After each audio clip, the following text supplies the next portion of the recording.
ਆਪਣੇ ਬਾਥਰੂਮ 'ਚ ਤਿੰਨ ਚੀਜ਼ਾਂ ਹੁੰਦੀਆਂ ਜੀ, ਇੱਕ ਸਿੰਕ ਹੁੰਦਾ, ਇੱਕ ਸੀਟ ਹੁੰਦੀ ਆ, ਇੱਕ ਨਹਾਉਣ ਵਾਲਾ ਥਾਂ ਹੁੰਦਾ। ਸਿੰਕ ਅਤੇ ਸੀਟ ਤੁਹਾਡੇ ਸੁੱਕੇ ਰਹਿੰਦੇ ਆ, ਮਤਲਬ ਪਾਣੀ ਥੱਲੇ ਨਹੀਂ ਡੁੱਲਦਾ ਆਮ ਕਰਕੇ। ਜਿਹੜਾ ਨਹਾਉਣ ਵਾਲਾ ਥਾਂ ਉਹ ਗਿੱਲਾ ਹੁੰਦਾ। ਅਸੀਂ ਜੇ ਇਹ ਵਿਉਂਤ ਨਾਲ ਸਹੀ ਤਰੀਕੇ ਨਾਲ ਬਣਿਆ ਹੋਵੇ, ਸਹੀ ਵੰਡ ਹੋਵੇ, ਡਰਾਈ ਏਰੀਆ ਅੱਡ ਬਣਾਓ, ਵੈਟ ਇੱਕ ਪਾਸੇ ਹੋਵੇ, ਮਤਲਬ ਜੋ ਤੁਸੀਂ ਲੇਆਊਟ ਕਰਦੇ ਆ ਤਾਂ ਸਿੰਕ ਅਤੇ ਸੀਟ ਇੱਕ ਪਾਸੇ, ਨਹਾਉਣ ਵਾਲਾ ਇੱਕ ਪਾਸੇ, ਤਾਂ ਤੁਹਾਡਾ ਕਦੇ ਉਹ ਗਿੱਲਾ ਹੀ ਨਹੀਂ ਹੋਣਾ। ਕੁਦਰਤੀ ਲਾਈਟ ਅਤੇ ਕੁਦਰਤੀ ਵੈਂਟੀਲੇਸ਼ਨ, ਮਤਲਬ ਹਵਾ ਦਾ ਜਿਹੜਾ ਫਲੋ ਆ, ਇਹ ਦੋਵੇਂ ਬਹੁਤ ਜ਼ਰੂਰੀ ਆ ਜੀ। ਇਸ ਦੇ ਵਿੱਚ ਜੇ ਤੁਸੀਂ ਦੇਖੋ ਤਾਂ ਆਪਣੇ ਨਾਰਥ ਸਾਈਡ 'ਤੇ ਅਸੀਂ ਇੱਕ ਬਹੁਤ ਹੀ ਵੱਡਾ, ਤੁਸੀਂ ਕਹਿ ਲਓ ਡਿਫਿਊਜ਼ਡ ਲਾਈਟ, ਮਤਲਬ ਇੱਕ ਸ਼ੀਸ਼ਾ ਲਾਇਆ। ਹਾਂ ਦਿਖਾ ਵੀ ਦਿਓ ਬਈ ਅਰਸ਼, ਥੋੜਾ ਜਿਹਾ ਪਿੱਛੇ ਹੋ ਗਏ ਤੁਸੀਂ। ਇਹ ਅਸੀਂ ਡਿਫਿਊਜ਼ਡ ਸ਼ੀਸ਼ਾ ਲਾਇਆ, ਮਤਲਬ ਸ਼ੀਸ਼ੇ ਨੂੰ ਫਰੋਸਟ ਕਰਕੇ ਅਸੀਂ ਲਾਇਆ ਤਾਂ ਕਿ ਬਾਹਰੋਂ ਅੰਦਰੋਂ ਨਾ ਦਿਖੇ, ਪਰ ਇੱਕ ਨੈਚੁਰਲ ਲਾਈਟ ਦਾ ਇਹ ਹਮੇਸ਼ਾ ਫਲੱਡਡ ਰਹੇ। ਆਮ ਤੌਰ 'ਤੇ ਜਿਹੜੀਆਂ ਅਲਮਾਰੀਆਂ ਹੁੰਦੀਆਂ ਤੁਸੀਂ ਦੇਖੋ ਛੱਤ ਤੱਕ ਬਣਦੀਆਂ ਜੀ। ਇਹਦੇ ਵਿੱਚ ਅਸੀਂ ਕੀ ਕੋਸ਼ਿਸ਼ ਕੀਤੀ ਆ ਕਿ ਅਲਮਾਰੀ ਦੀ ਹਾਈਟ ਛੋਟੀ ਰੱਖੀਏ ਤਾਂ ਕਿ ਇੱਕ ਆਪਾਂ ਨੂੰ ਵਿਊਇੰਗ ਐਂਗਲ ਦੂਰ ਤੱਕ ਮਿਲਦਾ, ਤਾਂ ਉਹ ਸਪੇਸ ਆਪਾਂ ਨੂੰ ਖੁੱਲ੍ਹੀ ਲੱਗਦੀ ਆ। ਤਾਂ ਆਪਾਂ ਹੈਂਡਲ ਨਹੀਂ ਲਾਇਆ ਕਿਉਂਕਿ ਬਹੁਤ ਸੌਖਾ, ਮਤਲਬ ਤੁਹਾਡੇ ਹੱਥ ਨਾਲ ਹੀ ਤੁਸੀਂ ਇਹਨੂੰ ਖੋਲ ਬੰਦ ਕਰ ਸਕਦੇ ਹੋ। ਆ ਬਾਈ ਇੱਥੇ ਕੀ ਲਾਇਆ ਤੁਸੀਂ? ਇਹ ਬਾਈ ਜੀ ਅਸੀਂ ਇਹ ਜਿਵੇਂ ਸਾਡੇ ਸਿੰਕ ਵਿੱਚ ਇੱਥੇ ਅਸੀਂ ਇਹ ਚਿੱਟਾ ਸੀਮੈਂਟ ਆ ਅਤੇ ਉਹਨੂੰ ਨਾਲ ਅਸੀਂ ਸਿਰਫ ਪਲਸਤਰ ਕੀਤਾ। ਇੱਕ ਅਸੀਂ ਸਲੈਬ ਕਾਸਟ ਕੀਤੀ। ਆਮ ਟਾਈਲਾਂ ਜਿਹੜੀਆਂ ਆਪਣੀਆਂ ਛੱਤ 'ਤੇ ਆਪਾਂ ਟਾਈਲਾਂ ਦੀ ਫਰਸ਼ ਲਾਉਂਦੇ ਹਾਂ, ਇਹ ਅਸੀਂ ਥੋੜ੍ਹਾ ਮਤਲਬ ਜਿਹੜਾ ਸੀ ਪੂਰਾ ਵਾਈਬ ਸੀਗਾ ਉਹ ਐਕਸਪੋਜ਼ਡ ਬ੍ਰਿਕ ਦਾ, ਜਿਵੇਂ ਅਸੀਂ ਡਿਜ਼ਾਈਨ ਉਸ ਤਰ੍ਹਾਂ ਦਾ ਕਰਨਾ ਚਾਹੁੰਦੇ ਸੀ। ਅਸੀਂ ਕੰਧਾਂ 'ਤੇ ਵੀ ਟਾਈਲਾਂ ਨਹੀਂ ਲਾਈਆਂ ਕਿਉਂਕਿ ਇੱਥੇ ਕਦੇ ਪਾਣੀ ਪੈਣਾ ਹੀ ਨਹੀਂ, ਤੁਸੀਂ ਟਾਈਲਾਂ ਕਿਉਂ ਲਾਉਣੀਆਂ। ਜਿਹੜੇ ਡਰੈਸਿੰਗ ਟੇਬਲ ਆਪਾਂ ਕਹਿੰਦੇ ਆ ਉਹ ਨੀਵੇਂ ਬਣਦੇ ਆ। ਮੈਨੂੰ ਕਾਰਨ ਨਹੀਂ ਪਤਾ, ਪਰ ਮੈਂ ਜ਼ਿਆਦਾਤਰ ਘਰਾਂ 'ਚ ਦੇਖਿਆ ਉਹ ਬਹੁਤ ਹੀ ਨੀਵੇਂ ਹੁੰਦੇ ਆ। ਪਰ ਤੁਸੀਂ ਮੰਨ ਲਓ ਪੱਗ ਬੰਨਣੀ ਆ ਜਾਂ ਕਿਸੇ ਨੇ ਤਿਆਰ ਹੋਣਾ ਤਾਂ ਤੁਹਾਨੂੰ ਤੁਸੀਂ ਝੁਕੇ ਉੱਤੇ ਆਏ, ਉਹ ਸਿਸਟਮ ਹੀ ਮਤਲਬ ਬਹੁਤ ਜਿਵੇਂ ਲੌਜਿਕ ਤੋਂ ਬਿਨਾਂ ਜੀ। ਤਾਂ ਜੇ ਤੁਸੀਂ ਸ਼ਾਰਟ ਦੇਖੋਗੇ ਤਾਂ ਅਸੀਂ ਵੀ ਬਹੁਤ ਉੱਚਾ ਇੱਕ ਸਿੰਪਲ ਟੇਬਲ ਬਣਾਇਆ, ਅੱਗੇ ਸ਼ੀਸ਼ਾ ਲੱਗਿਆ, ਤੁਹਾਡਾ ਕੰਮ ਪੂਰਾ। ਕੋਸ਼ਿਸ਼ ਕਰੋ ਕਿ ਸਾਰੀਆਂ ਜਿਹੜੀਆਂ ਪਲੰਬਿੰਗ ਪਾਈਪਸ ਆ ਉਹ ਇੱਕ ਵਾਲ 'ਤੇ ਹੋਣ। ਮੇਰੇ ਇਸ ਬਾਥਰੂਮ ਵਿੱਚ ਸਾਰੀਆਂ ਇਸ ਕੰਧ 'ਤੇ ਨਾ ਜੀ, ਨਹਾਉਣ ਵਾਲੇ ਵੀ ਇਸ ਕੰਧ 'ਤੇ ਆ, ਸਿੰਕ ਵੀ ਇਸ ਕੰਧ 'ਤੇ ਆ, ਸੀਟ ਵੀ ਇਸ ਕੰਧ 'ਤੇ ਆ। ਮੇਰੀ ਰੱਬ ਨਾ ਕਰੇ ਕੋਈ ਪਾਈਪਿੰਗ ਖਰਾਬ ਹੁੰਦੀ ਆ, ਮੈਂ ਇੱਕ ਕੰਧ ਪੱਟਣੀ ਆ। ਤੁਸੀਂ ਜੁੜੇ ਹੋ ਅੱਖਰ ਦੇ ਨਾਲ ਤੇ ਮੈਂ ਹਾਂ ਨਵਰੀਤ ਸਿਵੀਆ। ਘਰ ਬਣਾਉਂਦੇ ਆ ਤੇ ਪੂਰਾ ਕਰਦੇ ਆ, ਸਾਰੀਆਂ ਉਮਰਾਂ ਲੰਘ ਜਾਂਦੀਆਂ, ਪਰ ਘਰਾਂ 'ਤੇ ਬੇਲੋੜਾ ਪੈਸਾ ਵੀ ਲਾਇਆ ਜਾਂਦਾ ਹੈ, ਜਿਹੜਾ ਕਿ ਫਿਰ ਕਰਜ਼ੇ ਦਾ ਇੱਕ ਕਾਰਨ ਵੀ ਬਣਦਾ ਹੈ। ਸਾਡੇ ਨਾਲ ਬਾਈ ਪਮਲ ਨੇ, ਜਿਨ੍ਹਾਂ ਦੇ ਜ਼ਰੀਏ ਅਸੀਂ ਲਗਾਤਾਰ ਕੋਸ਼ਿਸ਼ ਕਰ ਰਹੇ ਹਾਂ ਕਿ ਤੁਸੀਂ ਪੈਸੇ ਤਾਂ ਲਾਓ ਪਰ ਯਾਰ ਵਾਧੂ ਫਾਲਤੂ ਪੈਸਾ ਨਾ ਲਾਓ। ਬਾਈ ਕਾਹਦੇ 'ਤੇ ਗੱਲ ਕਰਾਂਗੇ ਅੱਜ ਬਾਈ ਜੀ ਆਪਾਂ ਗੱਲ ਕਰ ਰਹੇ ਹਾਂ ਬਾਥਰੂਮ 'ਤੇ। ਆਪਾਂ ਇਕੱਲਾ ਬਾਥਰੂਮ ਨਹੀਂ, ਬਾਥਰੂਮ ਦੇ ਨਾਲ ਆਪਾਂ ਡਰੈਸਿੰਗ ਰੂਮ, ਮਤਲਬ ਜਿੱਥੇ ਆਪਣਾ ਅਲਮਾਰੀਆਂ ਵਾਲਾ ਕਮਰਾ, ਆਪਾਂ ਉਹਨਾਂ ਦੋਵਾਂ 'ਤੇ ਅੱਜ ਗੱਲ ਕਰਾਂਗੇ। ਅਤੇ ਅੱਜ ਗੱਲ ਕਰਨ ਲਈ ਆਪਾਂ ਜਿਹੜਾ ਬਾਥਰੂਮ ਦੇਖ ਰਹੇ ਹਾਂ ਇਹ ਮੇਰੇ ਆਪਦੇ ਘਰ ਦਾ ਬਾਥਰੂਮ ਹੈ ਜੀ। ਮੈਂ ਦੱਸਣਾ ਚਾਹੁੰਦਾ ਕਿ ਸਾਡਾ ਜਿਹੜਾ ਘਰ ਹੈ ਇਹ 1968 ਦਾ ਬਣਿਆ ਹੋਇਆ। ਅਸੀਂ ਉਹਨੂੰ ਤੋੜਿਆ ਨਹੀਂ, ਕੁਛ ਨਹੀਂ ਕੀਤਾ ਉਹਨੂੰ। ਜਦੋਂ ਹੁਣ ਸਮੇਂ ਨਾਲ ਸਾਡੀਆਂ ਜ਼ਰੂਰਤਾਂ ਬਦਲ ਗਈਆਂ ਤਾਂ ਉਹਦੇ ਵਿੱਚ ਅਸੀਂ ਥੋੜ੍ਹਾ ਜਿਹਾ ਪੋਰਸ਼ਨ ਨਵਾਂ ਜੋੜਿਆ, ਪੁਰਾਣੀ ਬਿਲਡਿੰਗ ਨੂੰ ਐਜ਼ ਇਟ ਇਜ਼ ਰੱਖ ਕੇ। ਤਾਂ ਜਿੱਥੇ ਆਪਾਂ ਅੱਜ ਖੜ੍ਹੇ ਹਾਂ ਇਹ ਇੱਕ ਤਰ੍ਹਾਂ ਦਾ ਐਕਸਟੈਂਸ਼ਨ ਆ ਆਪਣੇ ਘਰ ਦੇ ਨਾਲ ਦਾ। ਇਸ ਪਾਸੇ ਪਿੱਛੇ ਤੁਸੀਂ ਦੇਖ ਰਹੇ ਹੋ ਇਹ ਕਮਰੇ 'ਚੋਂ ਆਪਾਂ ਬਾਥਰੂਮ ਦੀ ਇੱਕ ਤਰ੍ਹਾਂ ਦੀ ਐਂਟਰੈਂਸ ਹੈ ਜੀ। ਸਾਡਾ ਘਰ ਗਲੀ ਨਾਲੋਂ ਨੀਵਾਂ ਹੈ। ਇਹ ਆਮ ਕਰਕੇ ਲੋਕਾਂ ਦੇ ਘਰ ਨੀਵੇਂ ਹੋ ਜਾਂਦੇ ਆ, ਪੁਰਾਣੇ ਘਰ। ਅਸੀਂ ਘਰ ਨੂੰ ਕੁਛ ਨਹੀਂ ਛੇੜਿਆ, ਅਸੀਂ ਜਿਹੜੇ ਵਾਸ਼ਰੂਮ ਸੀਗੇ ਉਹਨਾਂ ਨੂੰ ਉੱਚਾ ਚੱਕ ਕੇ ਬਣਾਇਆ। ਤਾਂ ਤੁਸੀਂ ਜਿਹੜੇ ਮਤਲਬ ਤੁਸੀਂ ਅੱਗੇ ਵੀਡੀਓ 'ਚ ਦੇਖੋਗੇ ਇੱਥੇ ਪੌੜੀਆਂ ਤੱਕ ਤੁਸੀਂ ਇਸ ਵਾਸ਼ਰੂਮ 'ਚ ਆਉਂਦੇ ਆ। ਅਤੇ ਇਹਦੇ ਨਾਲ ਹੁਣ ਆਪਾਂ ਗੱਲ ਕਰਦੇ ਹਾਂ ਜੀ ਪਹਿਲਾਂ ਡਰੈਸਿੰਗ ਰੂਮ ਦੀ, ਜਿੱਥੇ ਆਪਾਂ ਹੁਣ ਖੜ੍ਹੇ ਹਾਂ। ਇਹਦੇ ਵਿੱਚ ਜੇ ਮੈਂ ਤੁਹਾਨੂੰ ਤੁਸੀਂ ਸ਼ਾਰਟਸ ਦੇਖੋਗੇ ਤਾਂ ਇਹਦੇ ਵਿੱਚ ਇਹ ਜਿਹੜਾ ਇਹਦਾ ਸਾਈਜ਼ ਹੈ ਜੀ ਉਹ 6.25 ਫੁੱਟ ਬਾਈ 11 ਫੁੱਟ ਦਾ, ਪਰ ਤੁਹਾਨੂੰ ਇਹ ਦੇਖਣ ਨੂੰ ਬਹੁਤ ਖੁੱਲ੍ਹਾ ਲੱਗਦਾ। ਇਹਦਾ ਇੱਕ ਮੇਜਰ ਕਾਰਨ ਆ ਇਹ ਅਲਮਾਰੀਆਂ ਜੀ। ਜਨਰਲੀ ਆਮ ਤੌਰ 'ਤੇ ਜਿਹੜੀਆਂ ਅਲਮਾਰੀਆਂ ਹੁੰਦੀਆਂ ਤੁਸੀਂ ਦੇਖੋ ਛੱਤ ਤੱਕ ਬਣਦੀਆਂ ਜੀ। ਇਹਦੇ ਵਿੱਚ ਅਸੀਂ ਕੀ ਕੋਸ਼ਿਸ਼ ਕੀਤੀ ਆ ਕਿ ਅਲਮਾਰੀ ਦੀ ਹਾਈਟ ਛੋਟੀ ਰੱਖੀਏ ਤਾਂ ਕਿ ਇੱਕ ਆਪਾਂ ਨੂੰ ਵਿਊਇੰਗ ਐਂਗਲ ਦੂਰ ਤੱਕ ਮਿਲਦਾ, ਤਾਂ ਉਹ ਸਪੇਸ ਆਪਾਂ ਨੂੰ ਖੁੱਲ੍ਹੀ ਲੱਗਦੀ ਆ। ਤਾਂ ਆਪਾਂ ਹੈਂਡਲ ਨਹੀਂ ਲਾਇਆ ਕਿਉਂਕਿ ਬਹੁਤ ਸੌਖਾ, ਮਤਲਬ ਤੁਹਾਡੇ ਹੱਥ ਨਾਲ ਹੀ ਤੁਸੀਂ ਇਹਨੂੰ ਖੋਲ ਬੰਦ ਕਰ ਸਕਦੇ ਹੋ। ਦੂਜਾ ਤੁਸੀਂ ਜੋ ਇੱਥੇ ਲਾਈਟ ਦੇਖ ਰਹੇ ਹੋ ਨਾ ਜੀ, ਸਭ ਤੋਂ ਇੰਪੋਰਟੈਂਟ ਹੁੰਦਾ ਨੈਚੁਰਲ ਲਾਈਟ। ਆਮ ਕਰਕੇ ਡਰੈਸਿੰਗ ਰੂਮਸ ਕੁਦਰਤੀ ਹੈ ਨਾ, ਵੀ ਲਾਈਟਾਂ ਲਾ ਕੇ ਤਾਂ ਜਿੰਨੀ ਮਰਜ਼ੀ ਕਰ ਲਓ ਤੁਸੀਂ, ਪਰ ਸੂਰਜ ਦੀ ਕੁਦਰਤੀ ਲਾਈਟ ਆ ਨਾ ਜੀ, ਕੁਦਰਤੀ ਲਾਈਟ ਅਤੇ ਕੁਦਰਤੀ ਵੈਂਟੀਲੇਸ਼ਨ, ਮਤਲਬ ਹਵਾ ਦਾ ਜਿਹੜਾ ਫਲੋ ਆ, ਇਹ ਦੋਵੇਂ ਬਹੁਤ ਜ਼ਰੂਰੀ ਆ ਜੀ। ਇਸ ਦੇ ਵਿੱਚ ਜੇ ਤੁਸੀਂ ਦੇਖੋ ਤਾਂ ਆਪਣੇ ਨਾਰਥ ਸਾਈਡ 'ਤੇ ਅਸੀਂ ਇੱਕ ਬਹੁਤ ਹੀ ਵੱਡਾ, ਤੁਸੀਂ ਕਹਿ ਲਓ ਡਿਫਿਊਜ਼ਡ ਲਾਈਟ, ਮਤਲਬ ਇੱਕ ਸ਼ੀਸ਼ਾ ਲਾਇਆ। ਹਾਂ ਦਿਖਾ ਵੀ ਦਿਓ ਬਈ ਅਰਸ਼, ਥੋੜ੍ਹਾ ਜਿਹਾ ਪਿੱਛੇ ਹੋ ਗਏ ਤੁਸੀਂ। ਇਹ ਅਸੀਂ ਡਿਫਿਊਜ਼ਡ ਸ਼ੀਸ਼ਾ ਲਾਇਆ, ਮਤਲਬ ਸ਼ੀਸ਼ੇ ਨੂੰ ਫਰੋਸਟ ਕਰਕੇ ਅਸੀਂ ਲਾਇਆ ਤਾਂ ਕਿ ਬਾਹਰੋਂ ਅੰਦਰੋਂ ਨਾ ਦਿਖੇ, ਪਰ ਇੱਕ ਨੈਚੁਰਲ ਲਾਈਟ ਦਾ ਇਹ ਹਮੇਸ਼ਾ ਫਲੱਡਡ ਰਹੇ। ਆਮ ਤਰ ਕਰਕੇ ਬਹੁਤ ਹੀ ਡਿੰਜੀ ਹੁੰਦੇ ਆ, ਮਤਲਬ ਬਹੁਤ ਹੀ ਤੁਸੀਂ ਕੀ ਕਹਿੰਦੇ ਆ ਹਨੇਰੇ ਵਾਲੇ ਥਾਂ ਹੁੰਦੇ ਆ ਡਰੈਸਿੰਗ ਰੂਮਸ। ਦੂਜਾ ਡਰੈਸਿੰਗ ਰੂਮ ਵਿੱਚ ਮੇਨ ਕੀ ਹੁੰਦਾ ਜੀ, ਇੱਕ ਲੇਆਊਟ ਦਾ, ਕਿ ਅਲਮਾਰੀਆਂ ਕਿੱਥੇ ਆਉਣ। ਆਮ ਤੌਰ 'ਤੇ ਆਪਾਂ ਕਮਰੇ ਦੇ ਦੋ ਹਿੱਸਿਆਂ 'ਤੇ ਅਲਮਾਰੀ ਦੇ ਦਿੰਦੇ ਹਾਂ, ਜਿਹਦੇ ਨਾਲ ਆਪਾਂ ਨੂੰ ਬਾਰੀਆਂ ਦੀ ਜਗ੍ਹਾ ਨਹੀਂ ਬਚਦੀ। ਜੇ ਅਰਸ਼ ਭਾਈ ਤੁਸੀਂ ਦੇਖ ਸਕੋ ਤਾਂ ਸਾਡੇ ਦੂਜੇ ਪਾਸੇ ਬਾਰੀ ਹੈ, ਜਿਵੇਂ ਆਪਣੀਆਂ ਆਮ ਹਵਾ ਵਾਲੀਆਂ ਬਾਰੀਆਂ ਹੁੰਦੀਆਂ। ਤੀਸਰਾ ਮੈਂ ਗੱਲ ਕਰਨੀ ਚਾਹੂੰਗਾ ਜੀ ਛੱਤ ਦੀ। ਇਹਦੇ ਵਿੱਚ ਹਾਂ, ਮੈਂ ਛੱਤ ਦੀ ਤਾਂ ਜ਼ਰੂਰ ਹੀ ਕਰਨੀ ਸੀਗੀ। ਆਹ ਬਾਈ ਸੋਹਣੀ ਤਾਂ ਬਹੁਤ ਲੱਗਦੀ ਆ, ਪਰ ਕਹਿੰਦੇ ਡਾਟ ਇੰਨੇ ਮਜ਼ਬੂਤ ਨਹੀਂ ਹੁੰਦੇ, ਉਹ ਕੀ ਹਿਸਾਬ? ਬਾਈ ਜੀ ਇਹ ਓਵਰ ਟਾਈਮ ਕੰਕਰੀਟ ਦਾ ਜਿਵੇਂ ਚਲਨ ਜ਼ਿਆਦਾ ਹੋ ਗਿਆ, ਕੰਕਰੀਟ ਕਾਸਟਿੰਗ ਬਹੁਤ ਜ਼ਿਆਦਾ ਪੋਪੂਲਰ ਹੋ ਗਿਆ, ਅਤੇ ਆਪਾਂ ਨੂੰ ਜਿਹਨੂੰ ਆਪਾਂ ਲੈਂਟਰ ਕਹਿੰਦੇ ਵੀ ਲੈਂਟਰ ਫੇਮਸ ਹੋ ਗਿਆ। ਡਾਟ ਤੁਸੀਂ ਨਹਿਰੀ ਕੋਠੀਆਂ ਸਾਰੀਆਂ ਡਾਟ ਦੀਆਂ ਖੜੀਆਂ, ਜਾਂ ਪੁਰਾਣੇ ਕਿੰਨੇ ਸਾਲ ਘਰ ਜਿਹੜੇ ਖੜ੍ਹੇ ਆ ਉਹ ਡਾਟਾਂ ਦੇ ਸੀਗੇ। ਡਾਟਾਂ ਵਿੱਚ ਇਸ਼ੂ ਕੀ ਆਉਂਦਾ ਸੀਗਾ ਜੀ, ਡਾਟ ਦੇ ਵਿੱਚ ਜਿਹੜਾ ਸਰੀਆ ਸੀ ਉਹਨੂੰ ਜੰਗਾਲ ਪੈਂਦਾ ਸੀ ਅਤੇ ਡਾਟ ਪਾਟ ਜਾਂਦੀ ਸੀ, ਜਾਂ ਗਾਰਡਰ ਨੂੰ ਜੰਗਾਲ ਪੈ ਗਿਆ। That as a structure technically ਉਹਨੂੰ ਕੋਈ ਇਸ਼ੂ ਨਹੀਂ ਗਾ ਜੀ। ਡਾਟ ਵਿੱਚ ਇੱਕ ਬਹੁਤ ਬੇਸਿਕ, ਮੈਂ ਤੁਹਾਨੂੰ ਗੱਲ ਜਿਵੇਂ ਆਪਾਂ ਪਹਿਲਾਂ ਕਰ ਰਹੇ ਸੀ, ਲੈਂਟਰ ਵਿੱਚ ਨਾ ਜੀ, ਜਿਵੇਂ ਆਹ ਦੋ ਪਾਸਿਆਂ 'ਤੇ ਕੰਧ, ਆਹ ਲੈਂਟਰ ਆ, ਲੋਡ ਸੈਂਟਰ 'ਤੇ ਆ, ਸਾਰਾ ਲੈਂਟਰ ਸਰੀਏ ਨੇ ਖਿੱਚ ਕੇ ਰੱਖਿਆ, ਮਤਲਬ ਬੰਨ੍ਹ ਕੇ ਰੱਖਿਆ। ਡਾਟ ਕਰਵਡ ਆ, ਉਹਦੇ ਵਿੱਚ ਜਿਹੜਾ ਲੋਡ ਹੈ ਉਹ ਮਤਲਬ ਵੰਡ ਕੇ ਸਾਈਡਾਂ 'ਤੇ ਆ ਜਾਂਦਾ ਆਪੇ। ਤਾਂ ਡਾਟ ਟੈਕਨੀਕਲੀ ਲੌਜੀਕਲੀ ਲੈਂਟਰ ਨਾਲੋਂ ਜ਼ਿਆਦਾ ਸਸਟੇਨੇਬਲ ਆ, ਜ਼ਿਆਦਾ ਮਜ਼ਬੂਤ ਆ। ਹੁਣ ਇਹਦੇ ਵਿੱਚ ਅਸੀਂ ਕੋਈ ਸਰੀਆ ਨਹੀਂ ਪਾਇਆ ਜੀ, ਇਹ ਸਿੰਪਲ ਅਸੀਂ 4 ਇੰਚ ਦੀ ਇੱਟਾਂ ਐਂ ਘੁਮਾ ਕੇ ਚਿਣੀਆਂ, ਦੈਟਸ ਇਟ। ਇਹਦੇ ਉੱਤੇ ਅਸੀਂ ਤੁਰੇ ਫਿਰਦੇ ਹਾਂ, ਮਤਲਬ ਉੱਤੇ ਕੰਮ ਕੀਤਾ, ਪੂਰਾ ਮਜ਼ਬੂਤ ਆ। ਅਸੀਂ ਇਹਨੂੰ ਇੰਨਾ ਜ਼ਿਆਦਾ ਆਰਕ ਤਾਂ ਲਿਆ ਕਿਉਂਕਿ ਸਾਨੂੰ ਪਤਾ ਸੀ ਕਿ ਅਸੀਂ ਉੱਤੇ ਕੁਛ ਨਹੀਂ ਬਣਾਉਣਾ। ਜੇ ਆਪਾਂ ਇਸ ਡਾਟ ਦੇ ਉੱਪਰ ਇੱਕ ਮੰਜ਼ਲ ਹੋਰ ਪਾਉਣੀ ਹੋਵੇ ਤਾਂ ਤੁਸੀਂ ਡਾਟ ਦਾ ਕਰਵ ਘੱਟ ਕਰ ਸਕਦੇ ਹੋ। ਪਰ ਡਾਟ ਵਿੱਚ ਇੱਕ ਮੈਂ ਹੁਣੇ ਦੱਸਣਾ ਚਾਹੂੰਗਾ ਕਿ ਇਹਦੇ ਵਿੱਚ ਇੱਕ ਚੰਗੇ ਮਿਸਤਰੀ ਦੀ ਬਹੁਤ ਜ਼ਿਆਦਾ ਜ਼ਰੂਰਤ ਹੈ ਜੀ। ਲੈਂਟਰ ਤਾਂ ਵੀ ਫੇਮਸ ਹੋ ਰਿਹਾ ਕਿ ਅੱਜ ਕੱਲ੍ਹ ਹੌਲੀ ਹੌਲੀ ਵਰਕਮੈਨਸ਼ਿਪ, ਮਤਲਬ ਜਿਹੜਾ ਸਕਿੱਲ ਆ ਉਹ ਘੱਟ ਰਿਹਾ, ਅਤੇ ਲੈਂਟਰ ਤਾਂ ਮਸ਼ੀਨ ਨੇ ਮਸਾਲਾ ਬਣਾਇਆ ਪਾਤਾ। ਡਾਟ ਤੁਹਾਡੇ ਹੱਥ ਦੀ ਮਿਹਨਤ ਆ ਨਾ, ਉਹ ਇੱਟ ਟਾਈਟ ਲੱਗੀ ਆ, ਸਹੀ ਚਿਣੀ ਆ, ਵਾਰ ਸਹੀ ਆਇਆ, ਉਹ ਬਹੁਤ ਜ਼ਿਆਦਾ ਜ਼ਰੂਰੀ ਹੈ ਜੀ ਚੀਜ਼ਾਂ। ਬਿਲਕੁਲ, ਹਾਂ ਇਹ ਤਾਂ ਹੈ। ਅਤੇ ਅੱਗੇ ਹੋਰ ਕਿਹੜੇ? ਹਾਂਜੀ ਬਿਲਕੁਲ, ਤੁਸੀਂ ਸਾਂਭ ਲਿਓ ਮੇਰਾ, ਕੋਈ ਚੱਕਰ ਨਹੀਂ ਬਾਈ ਜੀ। ਇਹ ਅਰਸ਼ ਬਾਈ ਪਹਿਲਾਂ ਤੁਸੀਂ ਚਲੋ ਅੰਦਰ, ਆਪਾਂ ਫਿਰ ਬਾਅਦ 'ਚ ਆ ਜਾਂਦੇ ਹਾਂ। ਬਸ ਹੁਣ ਆਪਾਂ ਜਿਵੇਂ ਡਰੈਸਿੰਗ ਰੂਮ ਸੀਗੇ, ਇਹਦੇ ਇੱਕ ਪਾਸੇ ਪੂਰੀਆਂ ਅਲਮਾਰੀਆਂ ਸੀ, ਜੇ ਤੁਸੀਂ ਸ਼ਾਰਟ ਦੇਖੋਗੇ ਇੱਕ ਪਾਸੇ ਤਿਆਰ ਹੋਣ ਵਾਸਤੇ ਜਿਵੇਂ ਸ਼ੀਸ਼ਾ ਲੱਗਿਆ ਸੀ। ਸ਼ੀਸ਼ੇ ਵਾਲੇ ਵਿੱਚ ਵੀ ਮੈਂ ਇੱਕ ਪੁਆਇੰਟ ਨੋਟ ਕਰਾਉਣਾ ਚਾਹੂੰਗਾ, ਜਨਰਲੀ ਤੁਸੀਂ ਦੇਖੋਗੇ ਨਾ ਤਾਂ ਜਿਹੜੇ ਡਰੈਸਿੰਗ ਟੇਬਲ ਆਪਾਂ ਕਹਿੰਦੇ ਆ ਉਹ ਨੀਵੇਂ ਬਣਦੇ ਆ। ਮੈਨੂੰ ਕਾਰਨ ਨਹੀਂ ਪਤਾ, ਪਰ ਮੈਂ ਜ਼ਿਆਦਾਤਰ ਘਰਾਂ 'ਚ ਦੇਖਿਆ ਉਹ ਬਹੁਤ ਹੀ ਨੀਵੇਂ ਹੁੰਦੇ ਆ। ਪਰ ਤੁਸੀਂ ਮੰਨ ਲਓ ਪੱਗ ਬੰਨਣੀ ਆ ਜਾਂ ਕਿਸੇ ਨੇ ਤਿਆਰ ਹੋਣਾ, ਤਾਂ ਤੁਹਾਨੂੰ ਤੁਸੀਂ ਝੁਕੇ ਉੱਤੇ ਆਏ, ਉਹ ਸਿਸਟਮ ਹੀ ਮਤਲਬ ਬਹੁਤ ਜਿਵੇਂ ਲੌਜਿਕ ਤੋਂ ਬਿਨਾਂ ਜੀ। ਤਾਂ ਜੇ ਤੁਸੀਂ ਸ਼ਾਰਟ ਦੇਖੋਗੇ ਤਾਂ ਅਸੀਂ ਵੀ ਬਹੁਤ ਉੱਚਾ ਇੱਕ ਸਿੰਪਲ ਟੇਬਲ ਬਣਾਇਆ, ਅੱਗੇ ਸ਼ੀਸ਼ਾ ਲੱਗਿਆ, ਤੁਹਾਡਾ ਕੰਮ ਪੂਰਾ ਮਤਲਬ। ਅੰਦਰਲੇ ਪਾਸੇ ਆਪਾਂ ਹੈ ਨਾ ਕਿ ਇੱਧਰ ਵੀ ਮੈਂ ਥੋੜ੍ਹਾ ਬਾਰੀ ਬੰਦ ਕਰਦਾ। ਬਾਰੀ ਮੈਂ ਤਾਂ ਬੰਦ ਕਰ ਰਿਹਾ ਕਿ ਆਪਾਂ ਨੂੰ ਹੈ ਨਾ ਕੋਈ ਬਾਹਰ ਦੱਸ ਕੁਛ, ਕੋਈ ਜੇ ਕਿਸੇ ਨੇ ਬਾਜ ਬੂਜ ਮਾਰੀ, ਹੁਣ ਘਰਾਂ 'ਚ ਤਾਂ ਆਹੀ ਕੁਛ ਹੀ ਹੁੰਦਾ। ਬਿਲਕੁਲ ਬਿਲਕੁਲ ਜੀ।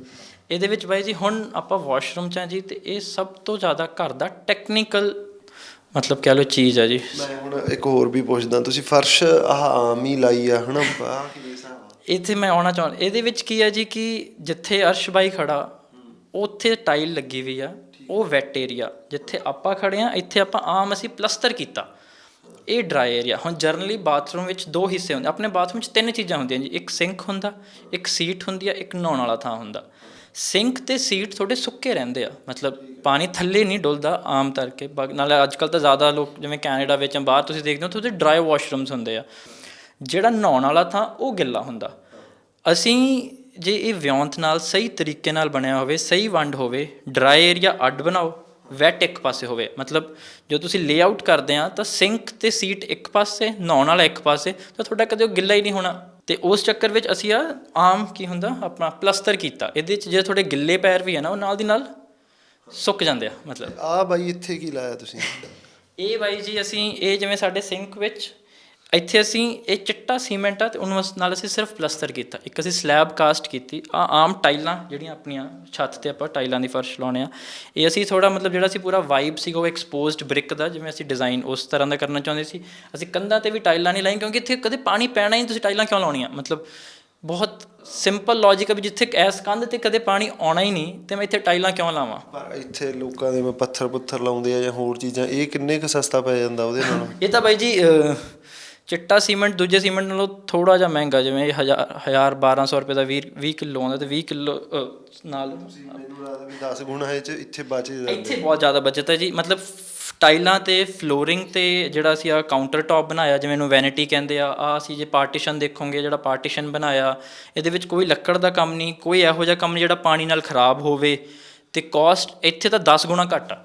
ਟਾਈਲਾਂ ਨਾਲ ਖੇਡਣ ਦੀ ਤੁਹਾਨੂੰ ਵੈਸੇ ਮੈਂ ਦੇਖਿਆ ਹੈ ਨਾ, ਤੁਹਾਨੂੰ ਵਧੀਆ ਲੱਗਦਾ, ਨਹੀਂ ਤਾਂ ਇੱਥੋਂ ਤੱਕ ਕਈ ਹੈ ਨਾ, ਇੱਥੋਂ ਤੱਕ ਵੀ ਕਈ ਵਾਰੀ ਘਰੇ ਟਾਈਲਾਂ ਚੜਾਈਆਂ ਪਈਆਂ। ਹਾਂਜੀ, ਉਹ ਜਿਹੜੀਆਂ ਗਲੋਸ ਟਾਈਲਾਂ ਹੁੰਦੀਆਂ ਨਾ ਜੀ, ਇਹ ਤੁਸੀਂ ਥੋੜ੍ਹਾ ਬਿਹੇਵੀਅਰਲ ਸਾਇੰਸ ਅਸੀਂ ਪੜ੍ਹੀ ਆ, ਜਾਂ ਜਿਵੇਂ ਥੋੜ੍ਹਾ ਸਾਈਕੋਲੋਜੀਕਲੀ ਗ੍ਰੇ ਅਤੇ ਆ ਅਰਦੀ ਰੈਡਿਸ਼, ਇਹ ਮਟੀਰੀਅਲ ਸੂਦਿੰਗ ਆ, ਇਹ ਕਲਰ ਤੁਹਾਨੂੰ ਸਕੂਨ ਟਾਈਪ ਦਿੰਦੇ ਆ। ਅਤੇ ਜਿਹੜੇ ਆਪਾਂ ਥੋੜ੍ਹੇ ਚਮਕੀਲੇ ਰੰਗ, ਚਮਕੀਲਾ ਨਹੀਂ ਜੀ, ਜਿਵੇਂ ਬਰਾਊਨ ਦੇ ਉੱਤੇ ਪਰ ਚਮਕ ਆਇਆ, ਜਿਹੜੇ ਕਿਉਂਕਿ ਤਿਲਕਣਾ ਚਾਹੀਦਾ, ਕਿਉਂਕਿ ਉੱਥੇ ਪਾਣੀ ਵਾਸਤੇ ਬਣੀਆਂ ਸੀ, ਤਾਂ ਉਹਦੇ ਨਾਲ ਨਾ ਇੱਕ ਜਿਹੜਾ ਵਾਈਬ ਉਹ ਘਬਰਾਹਟ ਵਾਲਾ, ਜਾਂ ਨਾ ਆਪਾਂ ਨੂੰ ਛੋਟਾ ਲੱਗਣਾ ਕਮਰਾ, ਜਿਵੇਂ ਆਪਾਂ ਬਾਥਰੂਮ 'ਚ ਚਿੱਤ ਕਰਦਾ ਕਿ ਆਪਾਂ ਬਾਹਰ ਜਾਈਏ ਨਾ, ਜਿਹੜਾ ਉਹ ਕੌਸਟਰੋਫੋਬਿਕ ਲੱਗਦਾ, ਉਹ ਉਹੀ ਕਾਰਨ ਆ, ਕਿਉਂਕਿ ਉਹਦਾ ਜਿਹੜਾ ਕਲਰ ਸਕੀਮ ਅਤੇ ਉਹਦੀ ਜਿਹੜੀ ਫਿਨਿਸ਼ ਆ ਉਹ ਬਹੁਤ ਹੀ ਐਂਟੀ ਹਿਊਮਨ ਆ। ਇਹ ਹਰ ਚੀਜ਼ ਵਿੱਚ ਕੁਦਰਤ ਵਿੱਚ ਟੈਕਸਚਰ ਹੁੰਦਾ ਨਾ, ਜਿਵੇਂ ਹਲਕਾ ਜਿਹਾ ਤੁਸੀਂ ਕੰਧ 'ਤੇ ਥੋੜ੍ਹੀ ਗ੍ਰੇ ਆ, ਥੋੜ੍ਹਾ ਰਫ ਆ, ਮਤਲਬ ਇਹ ਨੈਚੁਰਲ ਆ। ਤਾਂ ਜਿਹੜਾ ਉਹ ਹਿੱਸਾ ਜੀ, ਮਤਲਬ ਤੁਸੀਂ ਦੇਖੋ ਪਲਟ ਗਏ ਬਾਈ, ਥੋੜ੍ਹਾ ਜਿਹਾ ਇੱਧਰ ਆ ਜਾਈਏ ਅਸੀਂ। ਹਾਂਜੀ, ਅੱਛਾ, ਇੱਥੇ ਵੀ ਆਹੀ ਚਿੱਟਾ ਸੀਮੈਂਟ? ਵਾਈਟ ਸੀਮੈਂਟ ਹੈ ਜੀ। ਅਸੀਂ ਮਤਲਬ ਜਿਹੜੀ ਪੂਰਾ ਅਸੀਂ ਮਤਲਬ ਇਹਦਾ ਜਿਹੜਾ ਇਹ ਗਿੱਲਾ ਨਹੀਂ ਉਵੇਂ ਹੁੰਦਾ ਉੱਥੇ? ਗਿੱਲਾ ਹੁੰਦਾ ਜੀ, ਸੁੱਕ ਜਾਂਦਾ, ਇਹਦੇ 'ਚ ਕੋਈ ਹੈ ਨਹੀਂ। ਵਾਟਰਪ੍ਰੂਫ ਮਤਲਬ ਆਪਾਂ ਬਾਥਰੂਮ ਦੇ ਵਿੱਚ ਕਿਉਂ ਲਾਉਣੇ ਆ ਟਾਈਲਾਂ, ਕਿ ਆਪਾਂ ਨੂੰ ਕੰਧ ਵਿੱਚ ਸਲਾਬ ਨਾ ਜਾਵੇ, ਜਾਂ ਆਪਾਂ ਫਰਸ਼ 'ਤੇ ਟਾਈਲ ਲਾਉਣੇ ਆ ਕਿਉਂਕਿ ਫਰਸ਼ ਵਿੱਚ ਸਲਾਬ ਨਾ ਜਾਵੇ। ਇੰਨੀ ਥਾਂ ਸਾਡੇ ਬਾਥਰੂਮ ਦੀ ਗਿੱਲੀ ਹੁੰਦੀ ਆ, ਇੱਥੇ ਅਸੀਂ ਵਾਈਟ ਸੀਮੈਂਟ ਇੱਕ ਤਰ੍ਹਾਂ ਦਾ ਵਾਟਰਪ੍ਰੂਫਿੰਗ ਦਾ ਕੰਮ ਕਰਦਾ, ਕੰਧ ਤੱਕ ਸਲਾਬ ਨਹੀਂ ਜਾਂਦੀ। ਨਾਲੇ ਇਹਦੇ 'ਚ ਬਹੁਤ ਐਵੀਡੈਂਟ ਆ, ਕੰਧ ਤੱਕ ਨਹੀਂ ਜਾਂਦੀ ਕਿਉਂਕਿ ਸਾਡੇ ਦੂਜੇ ਪਾਸੇ ਖੁੱਲ੍ਹਾ, ਮਤਲਬ ਅਸੀਂ ਸ਼ੁਰੂ 'ਚ ਟੈਸਟ ਕੀਤਾ, ਚੈੱਕ ਕੀਤਾ ਪਾਣੀ ਡੋਲ ਕੇ ਕੀ ਸਲਾਬ ਜਾਂਦੀ ਆ ਨਹੀਂ ਜਾਂਦੀ। ਮੈਨੂੰ ਵੈਸੇ ਹਾਂ ਇਹ ਗੱਲ ਹੈ ਵੀ ਜਦੋਂ ਸ਼ੋਅ ਸ਼ੁਰੂ ਹੋਇਆ ਸੀ, ਮੈਂ ਤੁਹਾਡੇ ਤੋਂ ਪੁੱਛਿਆ ਸੀ ਵੀ ਬਾਈ ਕਿੰਨਾ ਕੁ ਫਰਕ ਰਹਿ ਜਾਂਦਾ, ਕਿੰਨੀ ਕੁ ਬੱਚਤ ਹੋ ਜਾਂਦੀ ਹੈ, ਤਾਂ ਤੁਸੀਂ ਕਿਹਾ ਸੀ ਵੀ ਚਲੋ ਯਾਰ ਅੱਧੀ ਕੁ ਤਾਂ ਹੋ ਜਾਂਦੀ ਹੈ, ਹੈ ਨਾ, ਵੀ ਜੇ 100 ਲੱਗਣੇ ਆ ਰੁਪਈਏ ਤਾਂ ਇੱਥੇ 50 ਲੱਗ ਜਾਂਦੇ ਆ। ਪਰ ਮੈਨੂੰ ਇਸ ਹਿਸਾਬ ਨਾਲ ਲੱਗਦਾ ਵੀ ਸ਼ਾਇਦ ਤੁਹਾਨੂੰ ਵੀ ਦੁਬਾਰੇ ਸੋਚਣਾ ਪੈਣਾ, ਪੈਸੇ ਵੱਧ ਬਚਦੇ ਆ। ਇਹਦੇ 'ਚ ਆਇਆ ਨਾ ਬਾਈ ਜੀ ਕਿ ਬਾਥਰੂਮ ਵਿੱਚ ਇੱਕ ਮੇਜਰ ਖਰਚਾ ਇਹ ਹੋ ਸਕਦਾ ਜੀ ਵੱਧ ਬਚਦੇ ਹੋਣ, ਪਰ ਮੇਜਰ ਖਰਚਾ ਆਉਂਦਾ ਇਹਨਾਂ ਦੇ ਫਿਕਸਚਰਸ 'ਤੇ, ਟੂਟੀਆਂ 'ਤੇ, ਸਿੰਕ 'ਤੇ, ਸੀਟ 'ਤੇ। ਉਹ ਬੰਦੇ ਦੀ ਪਸੰਦ 'ਤੇ ਆ, ਮਤਲਬ ਤੁਸੀਂ ਜਿਹੋ ਜਿਹੀ ਪਸੰਦ ਕੀਤੀ ਉਹਦੇ 'ਚ ਅਸੀਂ ਖਰਚੇ ਦਾ ਆਪਾਂ ਨਹੀਂ ਕਰ ਸਕਦੇ ਨਾ ਜੀ, ਥੱਲੇ ਹੋ ਜਾਂਦਾ। ਹਾਂ, ਉਹਦੇ ਵਿੱਚ ਹੋ ਜਾਂਦਾ ਬਿਲਕੁਲ। ਇੱਕ ਬਾਥਰੂਮ ਵਿੱਚ ਆਪਾਂ ਡਰਾਈ ਅਤੇ ਵੈਟ ਏਰੀਆ ਦੀ ਗੱਲ ਕਰ ਲਈ। ਹੁਣ ਅਗਲੀ ਜਿਹੜੀ ਗੱਲ ਹੁੰਦੀ ਹੈ ਜੀ ਕਿ ਤੁਹਾਡਾ ਜਿਹੜਾ ਕੋਸ਼ਿਸ਼ ਕਰੋ ਕਿ ਸਾਰੀਆਂ ਜਿਹੜੀਆਂ ਪਲੰਬਿੰਗ ਪਾਈਪਸ ਆ ਉਹ ਇੱਕ ਵਾਲ 'ਤੇ ਹੋਣ। ਮੇਰੇ ਇਸ ਬਾਥਰੂਮ ਵਿੱਚ ਸਾਰੀਆਂ ਇਸ ਕੰਧ 'ਤੇ ਨਾ ਜੀ, ਨਹਾਉਣ ਵਾਲੇ ਵੀ ਇਸ ਕੰਧ 'ਤੇ ਆ, ਸਿੰਕ ਵੀ ਇਸ ਕੰਧ 'ਤੇ ਆ, ਸੀਟ ਵੀ ਇਸ ਕੰਧ 'ਤੇ ਆ। ਮੇਰੀ ਰੱਬ ਨਾ ਕਰੇ ਕੋਈ ਪਾਈਪਿੰਗ ਖਰਾਬ ਹੁੰਦੀ ਆ, ਮੈਂ ਇੱਕ ਕੰਧ ਪੱਟਣੀ ਆ। ਜੇ ਮੇਰੀ ਇਹ ਘੁੰਮ ਕੇ ਇਸ ਕੰਧ 'ਤੇ ਕੁਛ ਵੀ ਹੋਊਗਾ ਤਾਂ ਮੈਨੂੰ ਆਹ ਕੰਧ ਵੀ ਪੱਟਣੀ ਪਊ, ਆਹ ਵੀ ਪੱਟਣੀ ਪਊ। ਮਤਲਬ ਇਹ ਬਹੁਤ ਲੌਜੀਕਲ ਸਿੰਪਲ ਚੀਜ਼ ਹੈ ਵੀ ਜਿੰਨੀ ਚੀਜ਼ ਸਿੰਪਲ ਹੋਊਗੀ ਉਹਨਾਂ ਵੱਲ ਨੂੰ ਉਹਨੂੰ ਉਧੇੜਨਾ ਸੌਖਾ। ਜੇ ਤੁਸੀਂ ਟਾਈਲਾਂ ਲੱਗੀਆਂ, ਤੁਹਾਡੀ ਸਾਰੀ ਪਾਈਪਿੰਗ ਇੱਕ ਕੰਧ 'ਤੇ ਆ ਤਾਂ ਤੁਹਾਨੂੰ ਇੱਕ ਕੰਧ ਦੀਆਂ ਟਾਈਲਾਂ ਬਦਲਣੀਆਂ। ਮਤਲਬ ਇਹ ਆਪਣੇ ਤਾਂ ਟਾਈਲ ਹੈ ਨਹੀਂ ਤਾਂ ਜਿਵੇਂ ਹੋਰ ਸੌਖਾ ਬਦਲਣਾ। ਅਤੇ ਤੀਸਰੀ ਗੱਲ ਹੈ ਜੀ ਕਿ ਜਿਹੜੀ ਜੇ ਕਿਸੇ ਦਾ ਮੰਨ ਲਓ ਕਿਸੇ ਨੂੰ ਇੰਨਾ ਨਾ ਹੋਵੇ ਹੈ ਨਾ, ਤਾਂ ਬਾਹਰ ਦੀ ਕੱਢੀਆਂ ਵੀ ਪਾਈਪਾਂ ਕੁਛ ਐਡਾ ਤਾਂ ਨਹੀਂ ਬੁਰਾ ਉਹ 'ਚ ਵੀ? ਨਹੀਂ ਜੀ, ਇਹ ਤਾਂ ਪਿਓਰ ਅਸਥੈਟਿਕ ਪਰਪਜ਼ ਹੈ ਜੀ। ਜੇ ਤੁਹਾਨੂੰ ਮਤਲਬ ਅਸੀਂ ਐਕਸਪੋਜ਼ਡ ਜਿਹੜੇ ਕਮਰਸ਼ੀਅਲ ਪ੍ਰੋਜੈਕਟਸ ਕਰਦੇ ਹਾਂ ਜੀ, ਜਾਂ ਕਈ ਵਾਰੀ ਅਸੀਂ ਚੰਗੀਆਂ ਪਾਈਪਾਂ, ਛੱਤ ਦੀਆਂ ਪਾਈਪਾਂ ਤਾਂ ਅਸੀਂ ਆਮ ਹੀ ਐਕਸਪੋਜ਼ਡ ਕਰਨ ਲੱਗ ਪਏ ਹਾਂ, ਕਿਉਂਕਿ ਉੱਤੇ RCC ਸਲੈਬ ਹੁੰਦੀ ਆ, ਬਾਅਦ 'ਚੋਂ ਕਮਰਸ਼ੀਅਲ 'ਚ ਛੱਤ ਪਹਿਲਾਂ ਪਈ ਹੁੰਦੀ ਆ, ਤੁਸੀਂ ਫਾਲ ਸੀਲਿੰਗ ਨਹੀਂ ਕਰਾਉਣੀ ਤਾਂ ਬਹੁਤ ਤਰੀਕੇ ਨਾਲ ਨਾ, ਜਿਵੇਂ ਸੋਹਣੇ ਤਰੀਕੇ ਨਾਲ ਉਹਨੂੰ ਲੇ ਕਰਕੇ ਤੁਸੀਂ ਐਕਸਪੋਜ਼ਡ ਛੱਡ ਦਿਓ, ਉਹ ਉਵੇਂ ਮਤਲਬ ਉਹਦਾ ਪੂਰਾ ਡਿਜ਼ਾਈਨ ਹੀ ਉਹ ਹੋ ਜਾਂਦਾ ਜੀ। ਉਹ ਮਤਲਬ ਅਸੀਂ ਕਮਰਸ਼ੀਅਲਸ ਤੋਂ ਬਹੁਤ ਕਾਮਨ ਹੈ ਜੀ, ਕਿਉਂਕਿ ਉੱਥੇ ਛੱਤ ਆਲਰੇਡੀ ਪਈ ਹੁੰਦੀ ਆ। ਘਰਾਂ ਵਿੱਚ ਕੀ ਹੁੰਦਾ ਕਿ ਆਪਾਂ ਜਿਵੇਂ ਬਣਾ ਰਹੇ ਹੁੰਦੇ ਹਾਂ ਤਾਂ ਆਪਾਂ ਉਹਨੂੰ ਅੰਦਰ ਕਰ ਦਿੰਦੇ ਹਾਂ, ਪਰ ਉਹ ਬਾਹਰ ਵੀ ਉਹ ਕੋਈ ਇਸ਼ੂ ਨਹੀਂ ਹੈਗਾ ਜੀ ਉਹਦੇ ਵਿੱਚ। ਮੈਂ ਕਹਿ ਰਿਹਾ ਸੀਗਾ ਜੀ, ਇੱਥੇ ਅਸੀਂ ਜਦੋਂ ਅਸੀਂ ਸੋਚਿਆ ਸੀਗਾ, ਇੱਥੇ ਅਸੀਂ ਉਹ ਅੱਜ ਕੱਲ੍ਹ ਸ਼ਾਵਰ ਕੈਬਿਨਸ ਆਉਂਦੇ ਨਾ ਜੀ, ਗਲਾਸ ਪਾਰਟੀਸ਼ਨ ਦਾ ਸੋਚਿਆ ਸੀ ਇੱਥੇ ਅਸੀਂ ਕਿ ਅਸੀਂ ਉਹ ਬਣਾਵਾਂਗੇ। ਪਰ ਜਦੋਂ ਅਸੀਂ ਇਹਨੂੰ ਵਰਤਿਆ ਤਾਂ ਸਾਨੂੰ ਲੋੜ ਨਹੀਂ ਲੱਗੀ, ਮਤਲਬ ਕਿ ਇੱਥੇ ਪਾਣੀ ਬਾਹਲਾ ਨਹੀਂ ਆਉਂਦਾ, ਛਿੱਟੇ ਜਿਵੇਂ ਥੋੜ੍ਹੀ ਕੁ ਜਗ੍ਹਾ ਹੀ ਆਉਂਦੇ ਆ। ਸਾਨੂੰ ਸੀਗਾ ਕਿ ਛਿੱਟੇ ਆਉਣਗੇ ਤਾਂ ਇੱਥੇ ਅਸੀਂ ਗਲਾਸ ਲਾਵਾਂਗੇ। ਪਰ ਜੇ ਕਿਸੇ ਨੂੰ ਜਿਵੇਂ ਸ਼ਾਵਰ ਕੈਬਿਨ ਬਣਾਉਣਾ, ਇੱਥੇ ਸ਼ਾਵਰ ਕੈਬਿਨ ਲਾ ਸਕਦਾ। ਦੂਜਾ ਆਮ ਇੱਟਾਂ ਜਿਹੜੀਆਂ ਆਪਣੀਆਂ ਆਪਣੇ ਫਰਸ਼ੀ ਟਾਈਲਾਂ ਜਿਹੜੀ ਛੱਤ 'ਤੇ ਜਿਵੇਂ ਆਮ ਛੱਤਾਂ 'ਤੇ ਲਾਉਣੇ ਜਾਂ ਆਮ ਪੱਠੇ ਤੋਂ ਮਿਲਦੀਆਂ, ਇਹਦਾ ਕੋਈ ਵੀ ਉਹ ਨਹੀਂ ਗਾ ਜੀ, ਇਹ ਕਿੰਨੇ ਕੁ ਰੁਪਏ ਮਹਿੰਗੀਆਂ ਹੁੰਦੀਆਂ ਬਈ ਦੂਜੀ? ਇਹ ਨਹੀਂ, ਇਹ ਤਾਂ ਆਮ ਬਿਲਕੁਲ ਆਮ ਹੈ। ਜੇ ਤਾਂ 6000 ਨੂੰ ਅਸੀਂ ਲਈਆਂ ਸੀ, ਹੁਣ ਤਾਂ ਹੋਰ ਸਸਤੀਆਂ ਹੋਈਆਂ ਵੀ ਅੱਜ ਕੱਲ੍ਹ ਰੇਟ 6000 ਦੀਆਂ 1000 ਟਾਈਲਾਂ, ਮਤਲਬ 6 ਰੁਪਏ ਦੀ ਟਾਈਲ, ਬਿਲਕੁਲ ਆਮ ਚਿੱਟਾ ਸੀਮੈਂਟ ਆ। ਅਸੀਂ ਐਕਸਪੈਰੀਮੈਂਟ ਕਰ ਰਹੇ ਸੀ ਉਹ ਤਾਂ ਜੀ, ਕਿ ਅਸੀਂ ਨਾ ਚਿੱਟੇ ਸੀਮੈਂਟ 'ਚ ਥੋੜ੍ਹਾ ਕੱਪੜਾ ਭਿਉਂ ਕੇ ਥੋੜ੍ਹਾ ਵਾਈਟ ਕਰਨਾ ਸੀਗਾ, ਤਾਂ ਜਿਵੇਂ ਉਹਦੇ ਉੱਤੇ ਮਾਰਿਆ ਜਾਂ ਕਿਸੇ ਰੈੱਡ ਕਰਨਾ ਨਾ ਮਾਰੋ, ਮਤਲਬ ਇਹ ਤਾਂ ਪਰਸਨਲ ਉਹ ਹੈ ਤੇ ਹਨਾ ਤੁਹਾਡੇ ਓਪੀਨੀਅਨ ਤੇ ਆ। ਇਹ ਤਾਂ ਮਤਲਬ ਅਸੀਂ ਥੋੜ੍ਹਾ ਮੈਡੀਟਰੇਨੀਅਨ ਲੋਕਾਂ ਸੀ, ਥੋੜ੍ਹਾ ਜਿਵੇਂ ਇੱਕ ਸਾਦਾ ਗ੍ਰੇ ਰੈੱਡ ਵਾਈਟ ਉਹੋ ਜਿਹਾ ਰੱਖਣਾ ਚਾਹੁੰਦੇ ਸੀ, ਤਾਂ ਜਿਵੇਂ ਉਸ ਟਾਈਪ ਦਾ ਸੀ ਦਿੱਤਾ, ਜਿਵੇਂ ਹਰ ਕਰੇ ਉਵੇਂ ਤੁਸੀਂ ਕਰ ਸਕਦੇ। ਬਿਲਕੁਲ ਬਿਲਕੁਲ ਜੀ। ਇਹਦੇ ਵਿੱਚ ਅਸੀਂ ਇੱਕ ਹੋਰ ਪੁਆਇੰਟ ਹੈ ਜੀ, ਜਿਹੜੀਆਂ ਅਸੀਂ ਆ ਬਾਰੀਆਂ, ਆਮ ਬਾਥਰੂਮਾਂ ਦੇ ਵਿੱਚ ਇਹ ਕੰਸੈਪਟ ਹੋਇਆ ਵਿਆ ਕਿ ਬਾਰੀਆਂ ਉੱਚੀਆਂ ਦਿਓ ਜੀ, ਵੀ ਕੋਈ ਦੇਖੇ ਨਾ ਜਾਂ ਕੁਛ ਨਾ ਕਰੇ ਨਾ। ਗੱਲ ਬਿਲਕੁਲ ਸਹੀ ਹੈ, ਪਰ ਅੱਜ ਕੱਲ੍ਹ ਸ਼ੀਸ਼ੇ ਆਉਂਦੇ ਜਿਹੜੇ ਗਲੋਸ, ਮਤਲਬ ਵੀ ਧੁੰਦਲੇ ਹੁੰਦੇ ਆ, ਵੀ ਤੁਸੀਂ ਕਿਉਂਕਿ ਉੱਤੇ ਬਾਰੀ ਦਿੰਦੇ ਆ ਤਾਂ ਤੁਸੀਂ ਜਿਹੜਾ, ਜਿੰਨਾ ਆਪਾਂ ਪਹਿਲਾਂ ਵੀ ਗੱਲ ਕੀਤੀ ਸੀ ਵੀ ਇੰਨਾ ਹਿੱਸਾ ਬਾਰੀ ਹੋਣਾ ਚਾਹੀਦਾ, ਉਹ ਪੂਰਾ ਨਹੀਂ ਹੁੰਦਾ। ਤੁਹਾਨੂੰ ਬਾਰੀ ਵੱਡੀ ਦੀ ਬਹੁਤ ਲੋੜ ਆ। ਨਾਲੇ ਆਹ ਬਾਰੀਆਂ ਜਿਹੜੀਆਂ ਤੁਸੀਂ ਜਿਸ ਵੀਡੀਓ 'ਚ ਦੇਖੀਆਂ ਹੋਣਗੀਆਂ, ਇਹ ਤਾਂ ਸਾਡੇ ਅਸੀਂ ਪੁਰਾਣੇ ਘਰ 'ਚੋਂ ਰੈਨੋਵੇਸ਼ਨ 'ਚੋਂ ਪੱਟੀਆਂ ਸੀਗੀਆਂ, ਅਸੀਂ ਉਹੀ ਬਾਰੀਆਂ ਵਰਤੀਆਂ, ਮਤਲਬ ਇਹ ਬਾਰੀਆਂ ਕੋਈ 40-50 ਸਾਲ ਪੁਰਾਣੀਆਂ ਜੀ। ਇਹ ਵੀ ਦਿਮਾਗ ਦੀ ਖੇਡ ਆ ਬਈ। ਮਤਲਬ ਇਹਦੇ ਨਾਲ ਤੁਸੀਂ ਹਲਕਾ ਜਿਹਾ ਗ੍ਰੀਨ ਟਿੰਟ ਆਉਂਦਾ। ਇਹ ਚੀਜ਼ਾਂ ਕਦੋਂ ਆਉਂਦੀਆਂ ਵੀ ਜਦੋਂ ਤੁਸੀਂ ਕੋਈ ਵੀ ਕੰਮ ਕਿਸੇ ਨੂੰ ਸਿਰਫ ਦਿਖਾਉਣ ਲਈ ਨਹੀਂ ਕਰਦੇ, ਤੁਸੀਂ ਆਪਦੇ ਲਈ ਕਰਦੇ ਹੋ ਵੀ ਅਸੀਂ ਰਹਿਣਾ। ਹਾਂ ਬਿਲਕੁਲ ਬਿਲਕੁਲ, ਇਹ ਬਹੁਤ ਵੱਡਾ ਪੁਆਇੰਟ ਹੈ ਜੀ, ਕਿ ਅਸੀਂ ਈਵਨ ਜੋ ਪ੍ਰੈਕਟਿਸ ਵੀ ਕਰਦੇ ਹਾਂ ਨਾ ਜੀ, ਅਸੀਂ ਕੋਸ਼ਿਸ਼ ਕਰਦੇ ਹਾਂ ਕਿ ਇਨਸਾਨ ਜਾਂ ਉਹ ਫੈਮਿਲੀ ਨੂੰ ਸਮਝੀਏ ਅਤੇ ਉਹਨਾਂ ਵਾਸਤੇ ਘਰ ਬਣਾਈਏ। ਕਿਉਂਕਿ ਦੇਖਣ ਵਾਲੇ ਦਾ ਤਾਂ 1 ਮਿੰਟ ਦਾ ਹੁੰਦਾ ਬਈ ਸੋਹਣਾ ਨਹੀਂ ਸੋਹਣਾ, ਮਤਲਬ ਤੁਹਾਨੂੰ ਤੁਸੀਂ ਰੋਜ਼ ਯੂਜ਼ ਕਰਨਾ, ਤੁਹਾਨੂੰ ਖਰਚਾ ਤੁਸੀਂ ਕਰਨਾ ਨਾ, ਮਤਲਬ ਕੋਸਟ ਇਫੈਕਟਿਵਨੈਸ 'ਤੇ ਜਿਹੜਾ ਉਹ ਇੱਕ ਉਹ ਫੀਲਿੰਗ ਆ ਉਹ ਨਿੱਘ ਵਾਲੀ। ਹਾਂਜੀ, ਤੇ ਮਾੜਾ ਕੁਝ ਰਹਿ ਗਿਆ ਤਾਂ ਕਰ ਦਿਓ ਪੂਰਾ, ਕਿਉਂਕਿ ਫਿਰ ਵੀਡੀਓ ਬਾਹਲੀ ਲੰਬੀ। ਅੱਛਾ ਨਹੀਂ ਜੀ, ਹਾਂ ਨਹੀਂ ਮੋਰ ਔਰ ਲੈਸ ਸਾਰਾ ਕਵਰਡ ਹੈ ਜੀ।